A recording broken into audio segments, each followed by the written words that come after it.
With that being said, I mean, NXT went off the air, leaving us warm and fuzzy on the inside.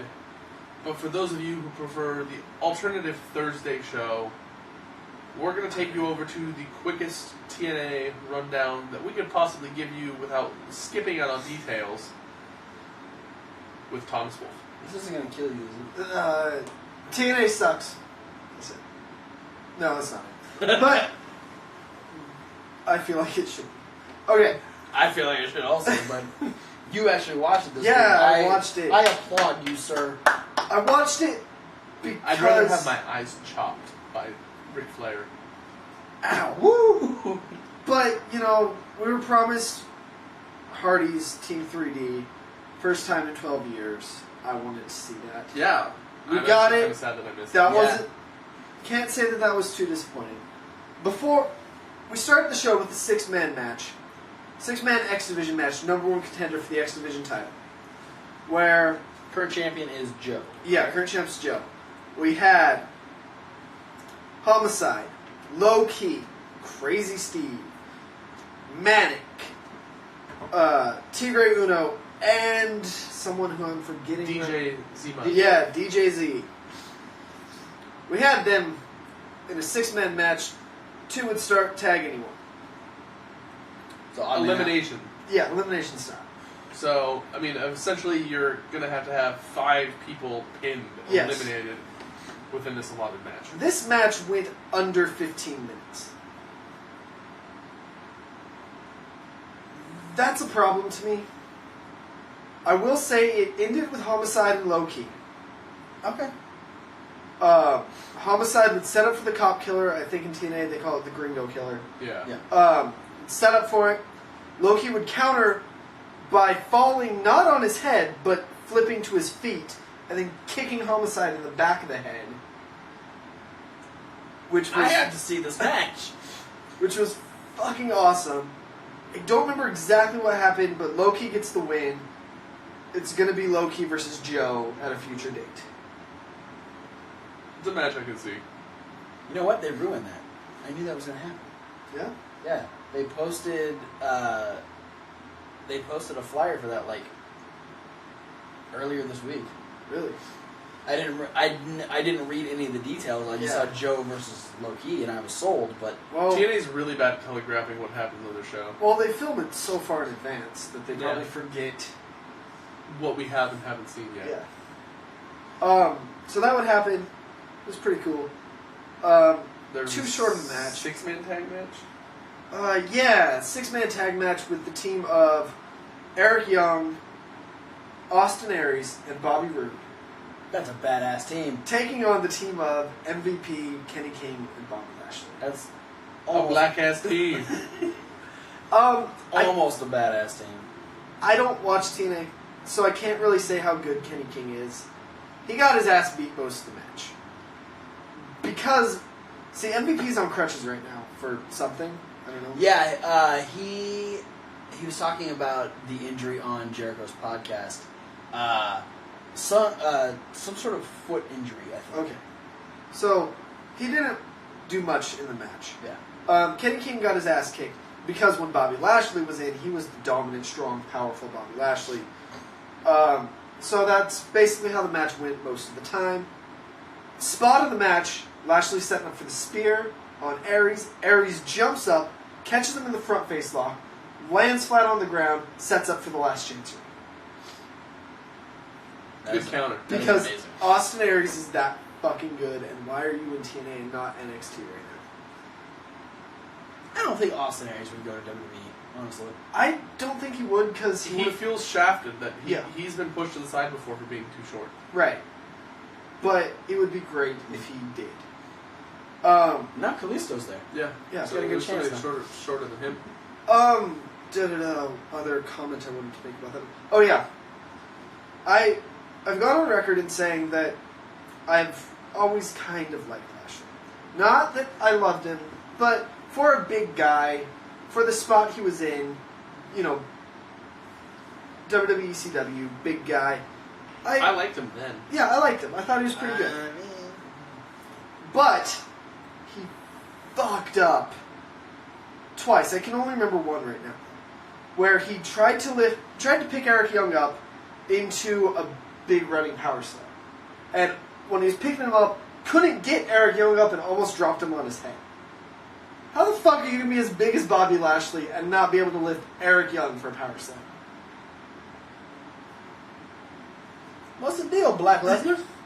Are you having Batista syndrome? Having a hard time spearing someone after 5 minutes? Yeah. So that happened. Yeah. That was a pretty good match. He needs to take my black one. Cut that out if you want. The Knockouts had a match.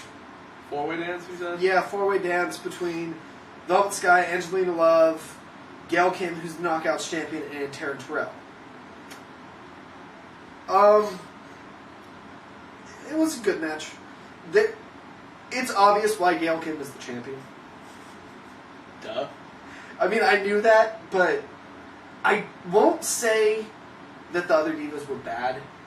I will say They're that just not as good. Gail Kim made them all look bad.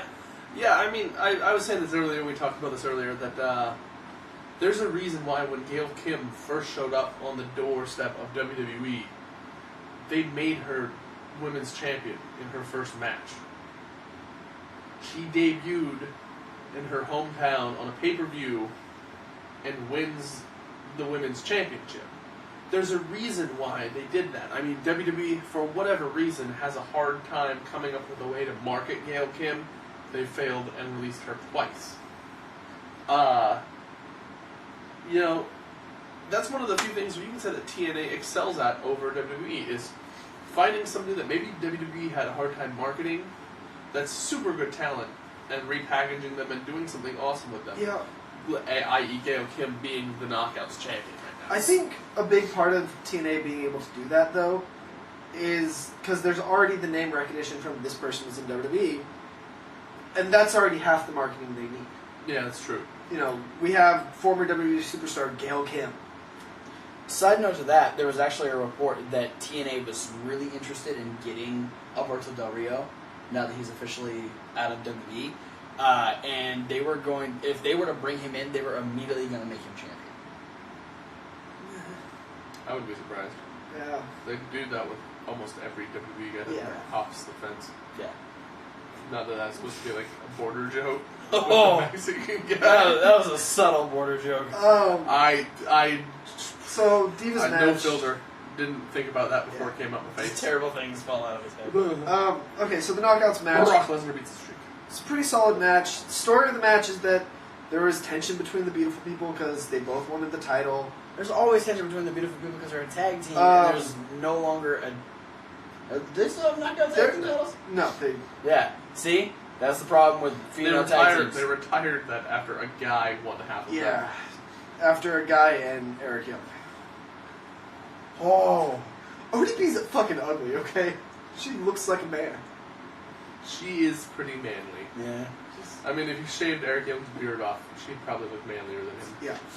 So, Gail Kim would win after some clusterfucky thing that I looked away and didn't catch. But, that happened. Gunner would wrestle Mr. Anderson in a match that was so boring that the TNA crowd started singing Adam Rose's theme song and doing the Olay chants. Fans, if you're going to keep this up, I might actually start watching TNA again. Oh! TNA! This is a sign! My excuse is these guys didn't realize they were at TNA. They thought they were at an NXT taping. No. See, here's the thing. I understand the yes chants, because the yes chants are all over the world. Yeah. But when you get Adam Rose and Sami Zayn's, oh. Yeah.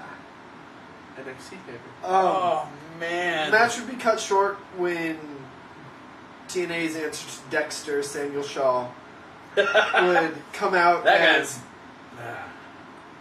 I saw the beginning of that guy's deal. He, Fucking what did weird. he do? He did something. He Probably interrupted. He interrupted I just can't remember if he attacked Gunner or Mr. Anderson. Probably whoever's a babyface. So, yeah. They're still going with that serial killer motif. No, well, okay. What I gather the story of this Serial match creeper. is that That's Kennedy better description. doesn't trust Samuel Shaw. Yeah. But I'm assuming most people at this point don't trust He Sam made Shaw. he made a hair wig from Christy Amy's hair. I watched Yeah. him do that shit. but he's Creepy. trying. Yeah. But he's trying to change his ways, and Gunner trusts him. And so that's what the tension was, that he's trying to change his ways, and he really wants Mr. Anderson to give him a chance. Gunner, you dropped James Storm for Samuel Shaw? Yeah. The fuck? And speaking of James Storm, this isn't really in order, by the way. I'm just jumping around as Yeah. I remembered. And Oh god, yeah, this thing was James Sonata. Storm, fucking combination Bray Wyatt and Raven in one of the stupidest ways possible, because it's James Storm doing this. James Storm is a guy who TNA has no trouble marketing. No. Ever. The Tennessee Cowboy. You know? James Storm is just He's a walking gimmick. yeah. He's good. They I'm don't not- need to do this Yeah. whole... I'm not saying anything bad about James Storm. Okay, what happened? What I'm saying is this is stupid because it's James Storm. Mm-hmm. They I cut... agree. Okay, so TNA has Sonata signed. Okay. Sonata is a Was student... the X Division champion. was the X Division champion, student of Great Muta. I did see a segment from a couple weeks back where Muta had a match, and then after the match, Muta won the match, and then Storm came out and just like tore Muta apart. Yeah. Well, now James Storm is taking Sonata under his wing. James Storm is Sonata's new mentor. Did Sonata turn on Muta? Yes. Okay, that makes sense. And so we cut to rundown rickety shack with James Storm sitting on the porch drinking. Because Please tell me it was in a rocking chair. no, he was just Damn he was just sitting on the steps drinking. He's And wearing then- a hat. I think he was wearing a cowboy Yeah, he's I'm got not a hat sure. on. He's growing out that beard. hat. No, Oh. he still has a small beard, but comes in. He says some cryptic shit. Then he opens the door, and we see Sonata tied up, like hanging from his arms, where apparently James Storm is torturing Sonata to make him better. So you're combining the creepy backwoods Bray Wyatt with the serotonin, pain will make you better, motivator, Raven. Yeah. No, can we just, Yeah, can so we end the midweek wrap up before this gets any worse? I don't remember anything else that happened in Team Thank God. Except the Dudley Boys, Oh yeah. or Team yeah, 3D, Had a match against the Hardy Boys. wrestled the Hardy Boys. The Hardys. Because they can't call them the Hardy Boys. Because they're grown up now. The and Hardys with an S instead of a Z. The Hardy Man. Freaking They should call them the Hardy Men. awesome match. Because, I mean, these two teams that know each other so well. Yeah. I can't think of very many teams that know each other better than these two. I feel like this would be like, British Bulldogs versus the Hart Foundation. Yeah. Yeah. And if they would have skipped 10 years and then come back and have another match against each other. Yeah. These guys did not miss a beat. Except they were in a six-sided ring now. And it was clear the Hardys had no fucking idea what to do with the six-sided ring. They did the best they could. Team 3D has way more experience in the six-sided ring. Yeah. And Jeff Hardy definitely has more experience in the six-sided ring than Matt does. Yeah.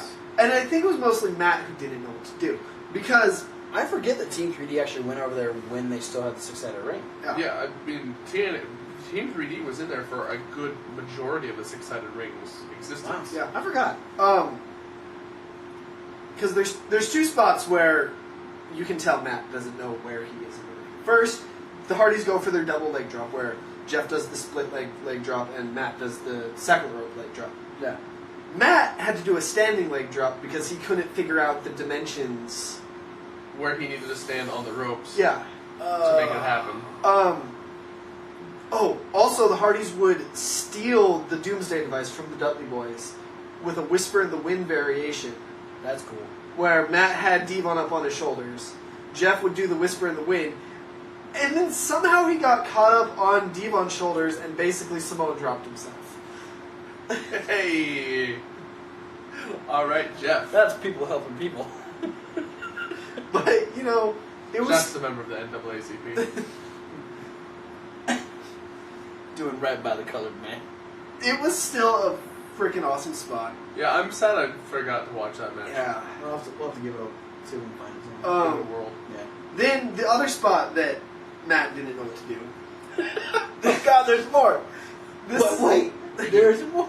Side note, we do have to start speeding up. Yeah, It's I'm getting late. getting to the wrap up right now. Matt would hit the Twist of Fate. Jeff would go up for the Swanton.